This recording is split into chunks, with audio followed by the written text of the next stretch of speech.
bueno, es clarísimo que el gobierno federal y el Partido Revolucionario Institucional y el PAN están muy interesados en la reforma energética y para esto pues van a seguramente a modificar la Constitución.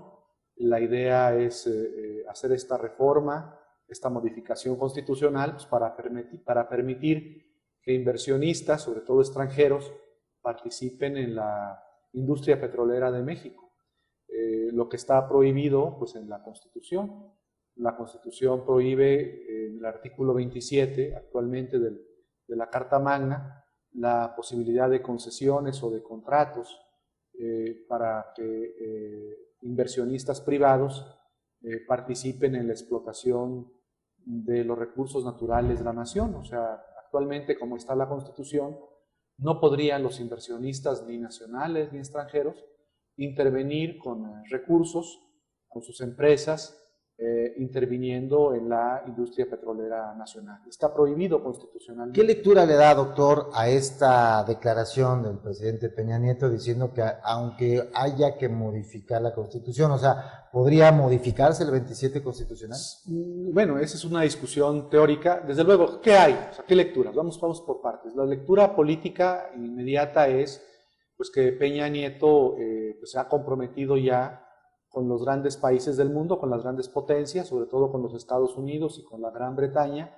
a promover esta reforma a la Constitución y a las leyes de carácter energético. Él ya tiene un compromiso con el gobierno de los Estados Unidos, con el gobierno de la Gran Bretaña, seguramente con otros países de Europa, para que se abra la industria petrolera mexicana a la inversión privada de carácter extranjero. Y ya hay un compromiso. Los inversionistas, las grandes compañías petroleras del mundo, por ejemplo la British Petroleum, que es la empresa pues, británica más importante, o la ExxonMobil, estas empresas norteamericanas y británicas, la Royal Dutch, en fin, todas las empresas europeas ya están pues, frotándose las manos para ingresar a México, al mercado mexicano del petróleo, invertir y llevarse parte de la renta petrolera. Yo leo las declaraciones de Peña Nieto como pues el cumplimiento del compromiso que previamente él ha hecho al gobierno de Estados Unidos y al gobierno británico para abrir la industria petrolera nacional. Doctor, ¿qué viene sobre, qué hay que poner sobre la mesa en el sentido de la discusión? Porque ya hubo reacciones por parte incluso del propio Marcelo Ebrard diciendo que el PRD tendría que modificar sus estatutos para poder acceder a esta modificación. Sí, seguramente, bueno, esto implica muchas cosas. Tú preguntabas hace un momento, ¿se puede reformar el artículo 27 de la Constitución? Pues esto es parte del debate que hay que dar. Para muchos profesores, investigadores, ciertos artículos de la Constitución no deben ser o no pueden ser modificados. Es decir, por ejemplo, no podría modificarse la Constitución para eliminar el reconocimiento de los derechos humanos o para cambiar el Estado republicano mexicano, la existencia de la República, y sustituirla por una monarquía. Hay normas de la Constitución que no pueden ser modificadas, ni aún por el constituyente permanente. Es verdad que la Constitución mexicana, a diferencia de otras del mundo, no establece textualmente que ciertas normas de la Constitución no pueden ser modificadas, aunque la reforma en materia de derechos humanos de 2011, en el artículo 29, estableció un listado de temas que no pueden afectarse ni aún con suspensión de garantías. Entonces podríamos interpretar que ese listado del artículo 29 más otros preceptos de la Constitución no pueden ser modificados por una reforma a la Constitución. Y creo que una de las cosas que no puede ser modificada es el régimen petrolero, el régimen de los recursos naturales que establece el artículo 27, el 28, el 25 de la Carta Magna. Pero esa es una discusión que tenemos que dar de tipo constitucional. Hay otras discusiones de tipo político, como la que comentas, Muchos partidos, si quieren, por ejemplo, aceptar una reforma petrolera a la Constitución para permitir la inversión privada, pues tendrían que modificar estatutos, ¿no? Es el caso seguramente del PRD o del propio PT, otros partidos, ¿no? Que, claro, sabemos que el PT o el PRD, bueno, algún sector del PRD no está interesado en reformar la Constitución, pero habría partidos políticos, sobre todo los partidos de izquierda, que para aceptar una modificación a la Constitución tendrían que previamente modificar sus documentos básicos. Es decir, una reforma de esta magnitud, tan trascendente porque modifica históricamente el evento de la expropiación petrolera, revierte, ¿no? Como decía hace unas horas Marcelo Ebrard, ¿no? Que es lo opuesto a la expropiación petrolera, a esta propuesta de Peña Nieto, una reforma tan trascendente históricamente, tan trascendente constitucionalmente, económicamente, políticamente, pues debe ser parte de un debate nacional muy profundo, muy amplio y prolongado. No es una modificación menor, pues entregar el recurso más importante de México, que es el petróleo, que representa el 40% de nuestro presupuesto, pues modificar eso de la noche a la mañana, sin ninguna discusión, sin ningún debate, sin ninguna participación de los ciudadanos. Es un tema que pues, obliga a ese debate profundo y serio. Y se dará porque hablan de adelantar los tiempos, se habla de 2 periodos extraordinarios, de hecho ya están establecidos, sí. La reforma energética se discutirá en el mes de agosto, sí. Y ¿habrá tiempo, habrá espacios, habrá los suficientes escenarios para esa discusión? El gobierno federal va desde luego por una aprobación fast track, sin discusión, sin debate. Somos nosotros en la oposición los que debemos insistir en un debate prolongado, en un debate amplio, extenso. Entonces, creo que no podemos dejar de exigir, no deberíamos dejar de exigir al gobierno, al PRI y al PAN, que esta reforma sea motivo de un debate muy amplio. Ellos no van a querer el debate, porque saben que en el debate, como ocurrió en 2008, pues lo pierden porque tenemos el antecedente histórico, tenemos la pregunta, bueno, ¿y a quién va a beneficiar esta reforma petrolera? Es una reforma que desde luego no creo que beneficie a la sociedad mexicana, ni al pueblo de México, ni a las generaciones presentes y futuras. Entonces, poner sobre la mesa la reforma, analizarla con detalle, con lupa, pues no le conviene al gobierno. De parte del gobierno, de parte de los empresarios extranjeros, de parte seguramente del Partido Acción Nacional, pues la intención es aprobémosla ya, lo antes posible, ¿no? Sin la menor discusión, sin el menor debate. Y de parte nuestra es debatamos, ¿no? Debatamos si la reforma realmente está orientada a garantizar los derechos de los mexicanos, los intereses generales del país. Entonces, de nuestra parte, pues la insistencia es debatirla. De parte de ellos es no debatirla. Habrá que esperar a ver entonces si se hacen esos espacios. En ese inter, ¿qué hacer, doctor? Pues hay muchas cosas que se pueden hacer por parte de la izquierda y de las fuerzas progresistas del país.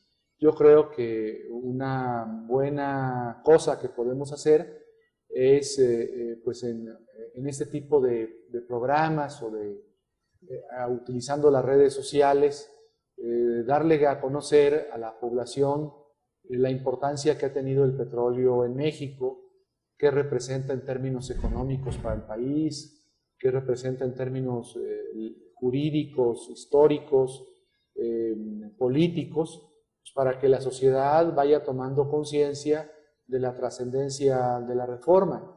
Nosotros tenemos, al margen de lo que haga el gobierno, el PRI o el PAN, pues es abrir espacios en las redes sociales, en el mundo académico, en los medios de comunicación, para informarle a la sociedad acerca de las implicaciones que tiene esta reforma. Y desde el punto de vista político, pues creo que será muy importante que de parte de la izquierda exista una propuesta de reforma, una iniciativa propia de reforma constitucional, que sea alternativa a la de iniciativa de carácter legal, que sea alternativa a la del gobierno, y también exigirle al gobierno la apertura de estos canales de debate para que la reforma no sea aprobada fast track. Y algo también que podemos hacer es insistir al gobierno en la aprobación inmediata de la ley de consulta pública que está pendiente desde el año pasado. El año pasado, en 2012, se modificaron varios artículos de la Constitución para establecer algunas figuras de democracia directa, entre otras la consulta. Se reformó la Constitución en el artículo 35, fracción octava, para que el presidente, un porcentaje de legisladores de las cámaras o los ciudadanos propongan una consulta sobre algún tema de interés nacional. Yo creo que se puede utilizar este procedimiento de la consulta que está previsto en el artículo 35, fracción octava de la Constitución, y donde falta pues simplemente regularlo a nivel de ley secundaria.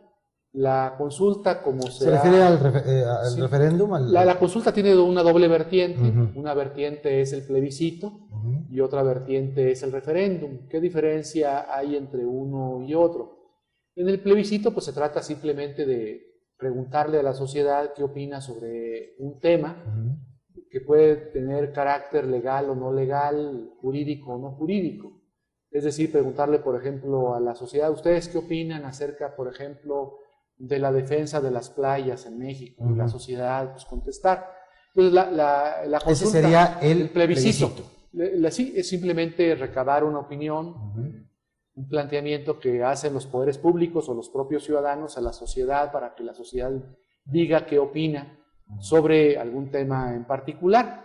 El plebiscito puede ser vinculante. La reforma constitucional que se aprobó el año pasado, el 2012, establece que cuando participa más del 40% de los ciudadanos en una consulta, esa opinión puede ser vinculante para los poderes públicos. Si no participa el 40% del electorado, del listado nominal de electores, no es vinculante. En cambio, el referéndum tiene que ver con también es una consulta, pero tiene que ver con el respaldo o no que hace la sociedad a una ley.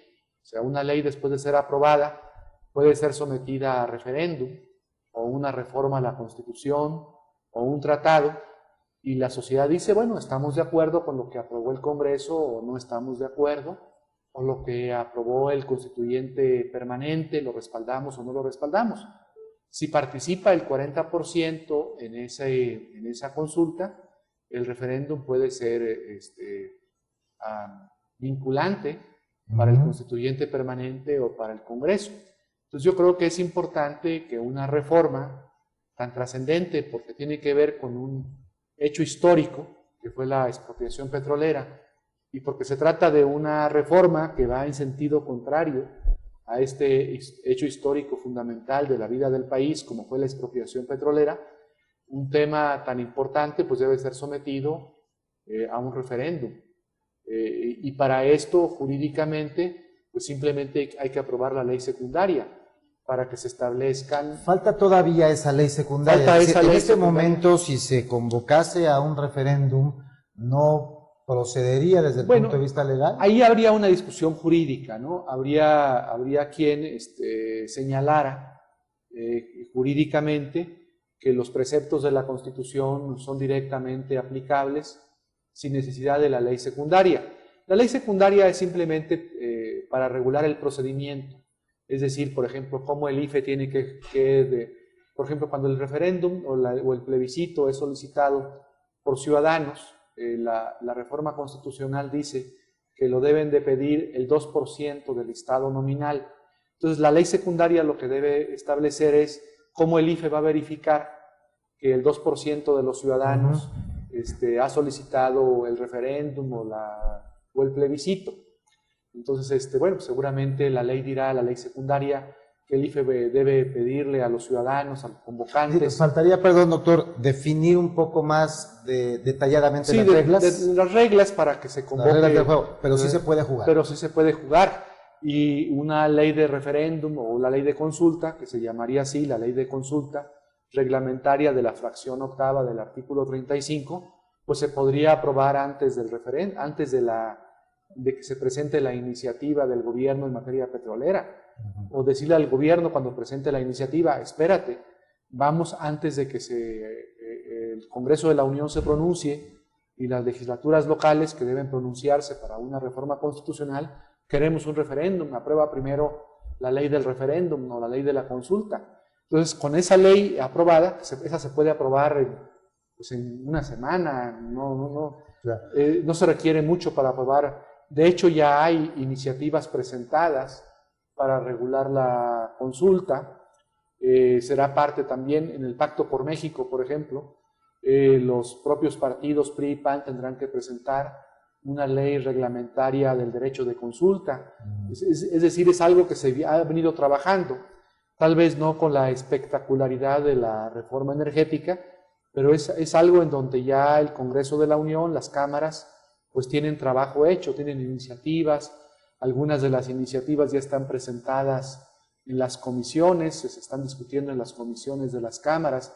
O sea, es una reforma relativamente sencilla que podría aprobarse en pocos días, esta reforma de la consulta o del referéndum, y con base en ella, pues se puede convocar a un referéndum para preguntarle al pueblo de México si está o no de acuerdo, ya sea en la reforma constitucional que vaya a proponer Peña Nieto, o en el hecho mismo de que se presente la iniciativa, o preguntarle al pueblo de México qué opina para que inversionistas extranjeros participen en la explotación del petróleo y del gas, que son parte de nuestros recursos naturales. ¿Quién convocaría? En un ejercicio teórico, doctor, ya vimos que sí es posible que se pueda jugar, que en esta ley secundaria habrá que poner las reglas más claras. El detalle. Pero al final del día, para quienes están en contra de la aprobación de la reforma energética, pues puede ser muy alentador el hecho de saber que su voz y su voto pueden contar desde el punto de vista jurídico. ¿Quién puede convocar? Puede convocar a una consulta según la reforma constitucional de 2012, que estableció el derecho de consulta.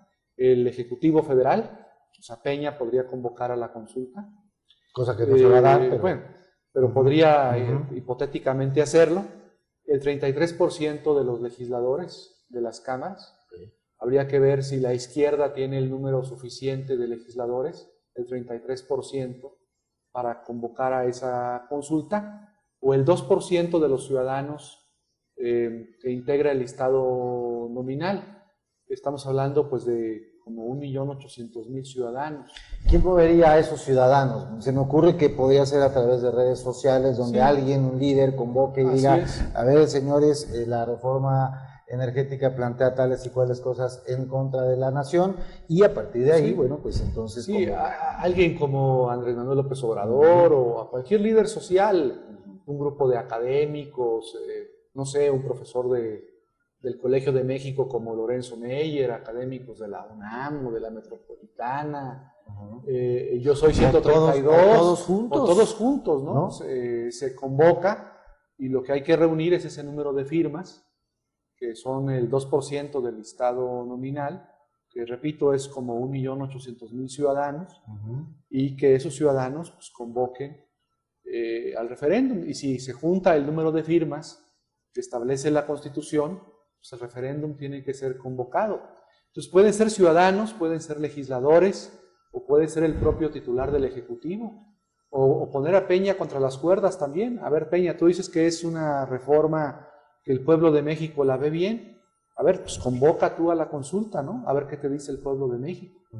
Entonces, desde luego que esta hipótesis de la consulta, ya sea vía plebiscito o vía referéndum, puede darse perfectamente. La discusión es si hace falta la ley secundaria o no. Supongamos que hace falta la ley secundaria. que regule la consulta que está ya en la Constitución, bueno, esa ley se puede aprobar en poco tiempo y puede ser promulgada pues, en algún periodo aprobada y promulgada en el periodo extraordinario del mes de julio o del mes de agosto, ¿no? Entonces serían 2 etapas. Habría que convocar a la sociedad para que hiciera presión, para que primero que nada se dé esta ley secundaria, para luego entonces poder empujar la posibilidad de echar abajo la reforma energética. Así es, ¿no? Porque así es. supongo que lo que quieren es adelantarlo precisamente para no dar cabida a todas esas Sí, lo posibilidades. que no quieren es eso, lo que no quieren es que los ciudadanos se organicen, se convoque al referéndum o a la consulta, lo que no quieren es que se debata como se debatió en 2008, ¿no? Entonces, yo creo que hay que, la oposición, el PRD, el PT, el Movimiento Ciudadano, los liderazgos sociales del país, pues le deben de pedir a Peña Nieto 2 cosas. Lo primero es un gran debate nacional sobre la reforma que él plantea proponerle al Congreso, y lo otro es solicitarle el referéndum. Creemos que no solamente la clase política se defina por una cuestión tan trascendente, sino queremos también que exista la opinión de la sociedad, que la sociedad sea tomada en cuenta en un tema de trascendencia histórica y nacional. Doctor, para finalizar, la gente que está en contra de esta posible aprobación de la reforma energética puede encontrar en esto que hemos planteado, en esto que ha abordado y explicado de manera muy clara, puede encontrar un sí, una esperanza en decir sí lo podemos echar abajo, aunque yo sé que estoy siendo un poco repetitivo, pero esta ley secundaria a mí en lo personal me preocupa porque podría tener un resultado estéril, una movilización ciudadana cuando de pronto se convoca el plebiscito, el referéndum, etcétera, y después por no existir esa ley secundaria todo se pudiera venir abajo. No, yo creo que la esperanza está presente. Los que estamos en contra de privatizar o, como dice Peña, de liberalizar los recursos energéticos, podemos movilizarnos y podemos detener esta pretensión retrógrada, antihistórica que plantea el gobierno de Peña Nieto. Es totalmente posible. Yo creo que teniendo 100,000, 200,000, 300,000 ciudadanos manifestándose en las calles, exigiendo la ley de la consulta ciudadana o la ley secundaria que está pendiente, o más allá de la ley, o sea, la pregunta es si podríamos ser consultados independientemente de que exista o no una ley. También pues, el gobierno puede proponer una consulta aunque no exista la ley, o sea, podemos ser consultados con ley o sin ley, y lo importante es que los ciudadanos sean escuchados. Entonces, yo creo que sí hay muchas esperanzas. La moneda está en el aire.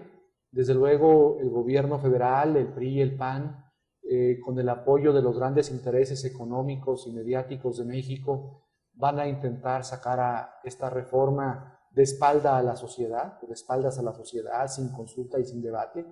Y nosotros lo que tenemos que exigir es que se consulte a la sociedad. Vamos a ver si la gente quiere realmente una reforma de este tipo o no la quiere. Doctor, pues queda más que convocar a esta consulta, que sí, la sociedad presione para que se lleve a cabo. Ya podríamos estar organizando, ya podríamos estar llamando, ya sea como el grupo parlamentario del PT. Empecemos a hacerlo desde ahora. Podemos convocar a todos los que estén en contra de la reforma petrolera a reunir pues, nombres. Seguramente lo que el IFE pediría en una consulta de este tipo para demostrar el requisito del 2% del listado nominal es el nombre completo de la persona, su firma y tal vez una copia de la credencial para votar, para que el IFE, una copia fotostática, para que el IFE verifique. ¿Cómo se recaba eso? Pues vamos a lo muy práctico. En el derecho comparado, en los sistemas donde existen estas vías de referéndum o de consulta, las autoridades electorales que organizan la consulta pues simplemente lo que piden es el nombre de la persona, la firma y algún documento de identidad para comprobar que la firma del documento de identidad, de la copia, en este caso de la credencial del elector, del IFE, coincida con la firma del ciudadano que firmó la lista, ¿no? La lista con su nombre. Entonces, el IFE, todo el problema de la ley es eso, que el IFE debe verificar que se junte el número de ciudadanos que puede convocar a un referéndum o a una consulta. Ahora, también podemos ver cuántos legisladores, comenzar a hacer números, cuántos legisladores tenemos, a ver si reunimos el 33% de legisladores que puedan convocar a una consulta. A lo mejor eso es mucho más fácil. Ahora, lo otro es mucho más interesante porque comienza a tomar... Porque participa la sociedad. Participa la sociedad es lo más importante. y genera conciencia a la sociedad en ese proceso, ¿no? O sea, es una vía totalmente pedagógica y de concienciación para que la sociedad pues, se adopte o se dé cuenta pues, de lo importante que es para el futuro de esta generación y para el futuro de las generaciones que vienen una reforma de este tipo. Entonces yo creo que en las dos vías. Ahora, una cosa no impide la otra. Claro, se pueden llevar incluso así, de manera paralela, ¿no? El hecho de que tengamos el 33% de legisladores más la sociedad, pues eso sería muy importante para una reforma de este tipo. Empecemos entonces a convocar, doctor, a toda la ciudadanía, aquellos que ya han analizado la reforma energética, es decir, todavía no existe esta propuesta de reforma, pero la pueden leer muy claramente en la Estrategia Nacional de Energía, en la ENE, que habla ahí precisamente de todas estas intenciones. Y para todos aquellos que no están empapados con el tema, pues la sugerencia es que lean, que se enteren, que se informen, porque... créanme que cuando ustedes empiezan a checar datos, cuando empiezan a checar toda esta maniobra que se está planteando, el sentimiento que embarga es de indignación. Sí, es un sentimiento de indignación, de sentir que pues, se está violentando la historia nacional, que se está dañando el proyecto de nación que plantea la Constitución, y que Peña Nieto está entregando el país a los intereses económicos extranjeros, sobre todo norteamericanos e ingleses. Doctor Garas, muchas gracias. No, seguiremos platicando a ustedes con ustedes por esta invitación. Muchas gracias. Yo sí recuerdo 70 años de amargura. Yo sí recuerdo tu partido y a su casi dictadura. Jamás olvido la represión a nombre de la paz. Tampoco aquel octubre ni el asesino Díaz Ordaz. Yo sí recuerdo la guerra sucia que sigue vigente, desapareciendo a todo el que pensara diferente. Me acuerdo de Salinas y la devaluación. Yo sí recuerdo su sexenio por imposición.